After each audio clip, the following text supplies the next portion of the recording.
Assalamualaikum warahmatullahi wabarakatuh. Perkenalkan saya Nadila Putri Winata dengan NIM G0025100 dari kelompok 2517 atau B7. Hari ini saya akan buat laporan praktikum di blok 2.2. Yaitu laporan yang pertama adalah saat kegiatan bermain, Rusdi, seorang anak laki-laki usia 4 tahun, tiba-tiba berhenti berlari karena sesak nafas dan juga bibir dan ujung jarinya tampak kebiruan. Rusdi kemudian berjongkok beberapa saat hingga kondisinya membaik. Ibunya menyampaikan bahwa sejak bayi, anak sering mengalami kebiruan terutama saat menangis atau lelah dan pernah didiagnosa dengan tetralogy of Fallot. Pertanyaan pertama yaitu menjelaskan sirkulasi fetal atau fetal circulation, lalu menjelaskan salah satu gangguan akibat gagalnya penutupan struktur fetal setelah lahir, dan menjelaskan vaskularisasi arteri dan vena jantung. Baik, di sini saya akan membahas sedikit mengenai apa sih yang terjadi pada Rusdi gitu. Yang pertama kan tadi dia mengalami tetralogy of Fallot. Nah, tetralogy of Fallot itu adalah kelainan kongenital di mana di ini tuh adanya pertama, ventricular septal defect atau adanya lubang abnormal pada septum interventricularis. Nah, terus dia ada juga namanya terjadi pulmonary valve stenosis atau adanya penyempitan pulmonary valve sehingga darah yang menuju paru-paru itu akan berkurang. Lalu ada dextroposition aorta. Nah, ini tuh pergeseran aorta ke kanan karena adanya ini tadi ventricular septal defect. Jadi dia akan mendorong karena adanya tekanan. Jadi kalau kita lihat di sini ini kan ada ada yang kayak kedorong gitu kan, sehingga dia tuh akan alirannya, tekanannya tuh akan nggak bisa sesuai dengan yang seharusnya gitu.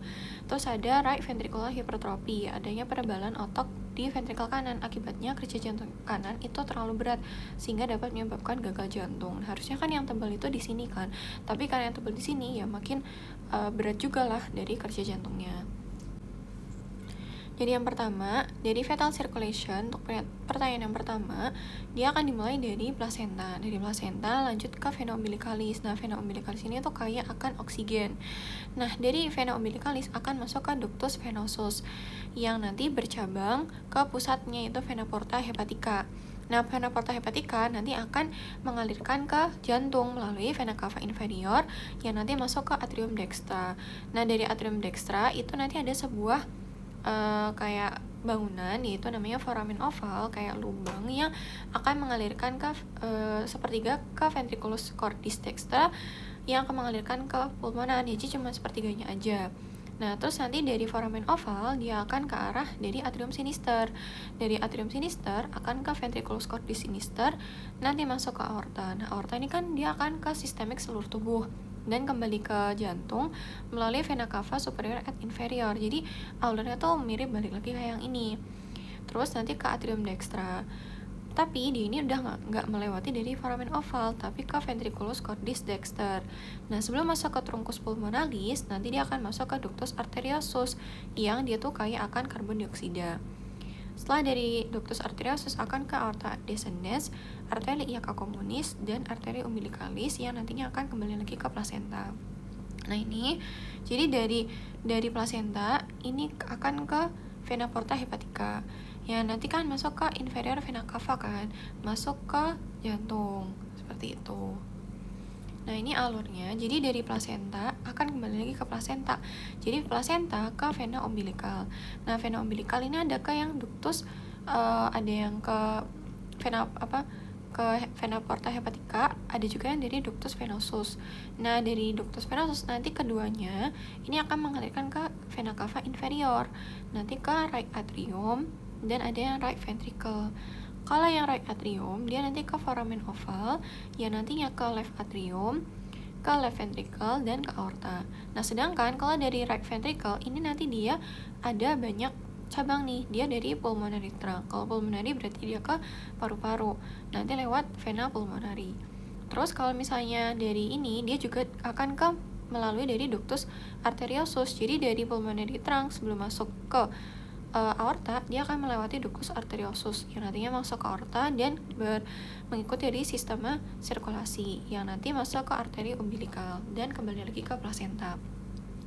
Nah, pada pertanyaan kedua itu diminta untuk menjelaskan salah satu kelainan kongenital, yaitu adalah patent foramen oval. Nah, jadi patent foramen oval ini tuh ada sebuah bangunan namanya fossa ovale, yang saat masih bayi itu harusnya tertutup.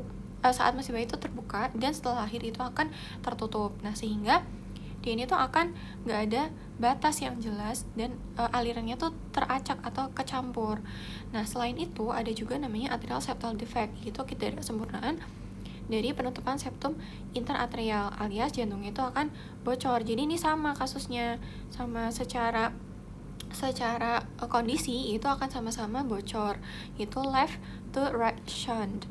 Terus ada ventricular septal defect. Nah, ini ketidaksempurnaan dari penutupan septum interventricularis, yaitu dari left right shunt juga karena ada kebocoran. Lalu juga ada patent ductus arteriosus, di mana ductus arteriosus yang persisten itu akan terhubung dengan aorta saat fetus normal, akan tetapi seharusnya akan berobliterasi menjadi ligamentum arteriosum botali, sehingga darahnya tuh akan kecampur. Harusnya darahnya tuh bakalan ngelewatin gitu kan, bakal masuk ke aorta dari trunkus pulmonalis sehingga akan teracak. Lalu pertanyaan yang terakhir untuk laporan 1 yaitu vaskularisasi dari jantung. Jadi vaskularisasinya tuh dimulai dari aorta ascendens. Nah, aorta ascendens kan dia tuh dari ini kan.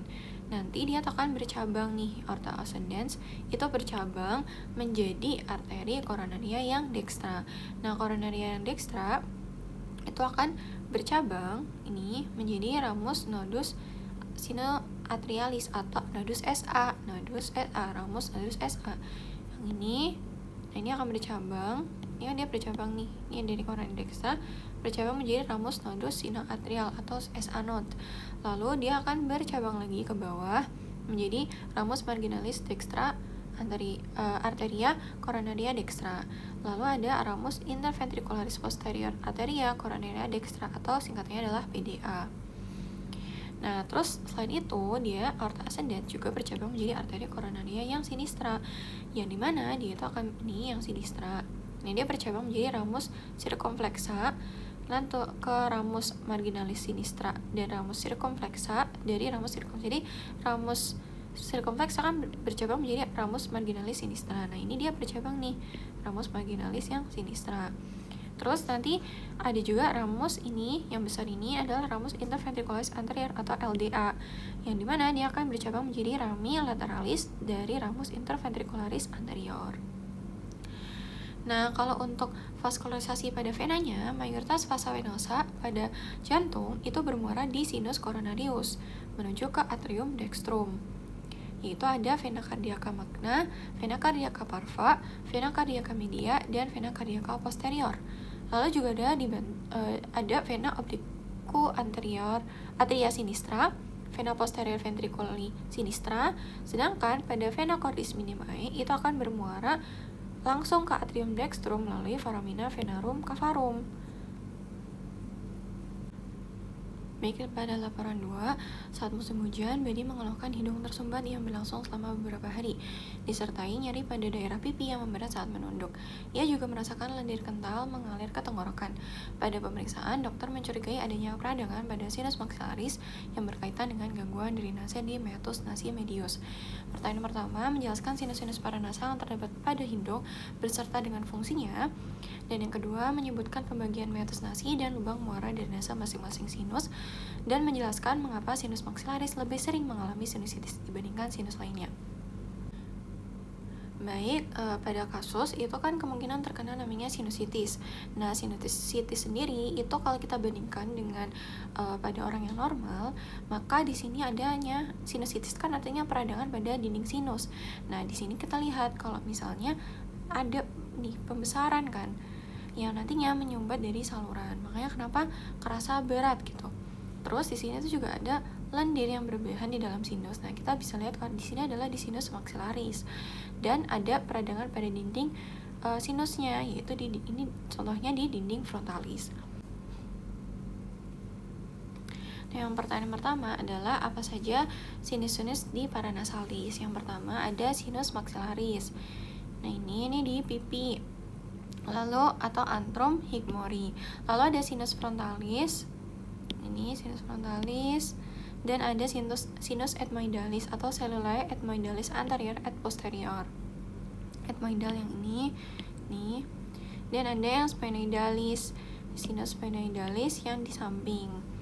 Nah, terus sinus paranasalis itu adalah sekelompok rongga di dalam tulang kraniofacial berhubungan dengan kavonasi melalui sebuah ostium atau pintu masuk gitu. Nah, sinus ini berisi udara dari bagian pernafasan rongga hidung hingga ke kranium. Sinus paranasil itu punya beberapa fungsi. Yang pertama, mengurangi berat relatif di tengkorak, meningkatkan resonansi suara, dan penyangga terhadap trauma wajah, melindungi struktur yang sensitif dari fluktuasi suhu yang cepat di hidung, serta melembabkan serta menghangatkan udara inspirasi dan berperan dalam pertahanan tubuh. Jadi fungsinya tuh nggak hanya sebagai pelindung dan penyangga, tapi juga sebagai pelindung pertahanan tubuh dan juga menghangatkan serta melembabkan. Jadi yang selanjutnya adalah muara sinus paranasalis dan ductus nasolacrimalis di dinding lateral kavonasi. Nah, jadi beberapa strukturnya, yaitu yang pertama ada recessus sphenoethmoidalis. Nah, itu nanti dia ada di atas ini. Nah, ini adalah opening of sphenoidalis sinus sphenoidalis, yaitu masuk dari sphenoethmoidalis yang recessus. Lalu dia di bawahnya lagi itu ada yang superior meatus nasi yang superior, dimana dia tuh menjadi muara dari cellulae ethmoidal yang posterior. Terus di bawahnya lagi ini ada struktur yang paling banyak, dimana dia tuh ada merupakan dari meatus nasi yang media. Nah, dia tuh banyak banget tuh, nanti akan saya jelaskan di slide selanjutnya. Terus di sini itu ada infundibulum. Nah, infundibulum ini dia itu muara dari sinus frontal dan ethmoidalis cellulae yang anterior. Lalu ada yang nasolacrimal duct yang buat ketika seseorang itu nangis misalnya.